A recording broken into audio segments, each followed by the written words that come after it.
बेवफा एसडीएम को मिला सबसे बड़ा धोखा। आशिक के दूसरी लड़की से भी संबंध। अब कह रही है आलोक मुझे माफ कर दो। आशिक का भी जब निकला अफेयर तो भड़क गया ज्योति का गुस्सा। आलोक ने कहा जैसे के साथ हुआ तैसा भगवान ने कर दिया न्याय। खतरे में आई मनीष दुबे की नौकरी। ज्योति का भी बर्खास्त होना तय। योगी का बड़ा आदेश, आलोक को मिल गया न्याय। ऐसे ही नहीं कहा जाता है कि भगवान के घर देर होती है लेकिन अंधेर नहीं होती। ज्योति मौर्य अपने पति के साथ धोखा कर सोच रही थी कि उनके साथ भला हो जाएगा, लेकिन अब जब बहुत बड़े राज का पर्दाफाश हो गया है तो उनके पैरों तले जमीन खिसक गई है। उन्हें अब कुछ सूझ नहीं रहा है कि आगे क्या करें। आलोक को तो पहले ही धोखा दे चुकी हैं, बेवफाई कर चुकी हैं। ऐसे में अब उनके पास वापस लौटने का कोई रास्ता नहीं बचा है। जबकि जिसे वो अपना सबसे जिगरी समझती थी, जिसे वो अपनी जान समझती थी, जिसे वो अपना हस्बैंड बनाने की सोच रही थी, उसी ने ज्योति मौर्य के साथ खेल कर दिया।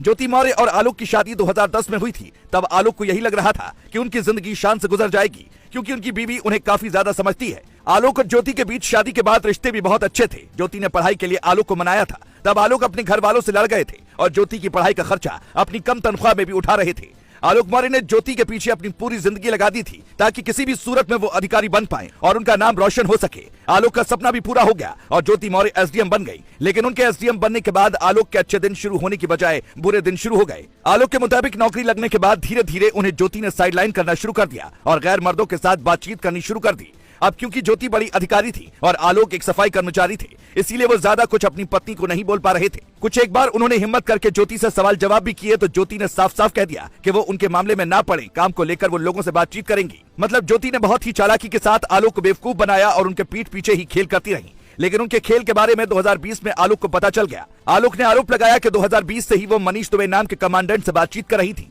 दोनों के बीच प्यार मोहब्बत वाली बातें व्हाट्सएप पर हो रही थी। यानी 2020 के बाद ज्योति मौर्य ने धीरे धीरे ही सही आलोक के साथ बेवफाई करनी शुरू कर दी।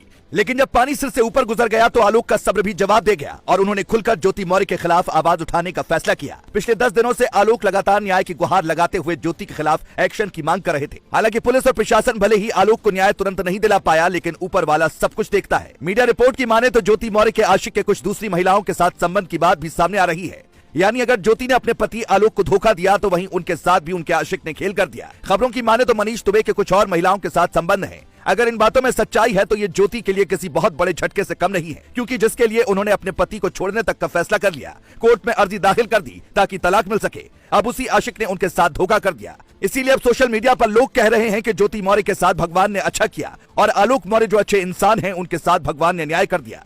अब ज्योति मन ही मन पछता रही होंगी और सोच रही होंगी कि उन्होंने आलोक जैसे नेक इंसान के साथ धोखा करके बहुत गलत किया। लेकिन एक कहावत है कि तब पछताए होत का जब चिड़िया चुग गई खेत। दोस्तों, आपका क्या मानना है? अगर ज्योति आलोक से माफी मांगे तो क्या उन्हें माफ कर अपना लेना चाहिए? इस पर अपनी राय जरूर दें। Bureau report.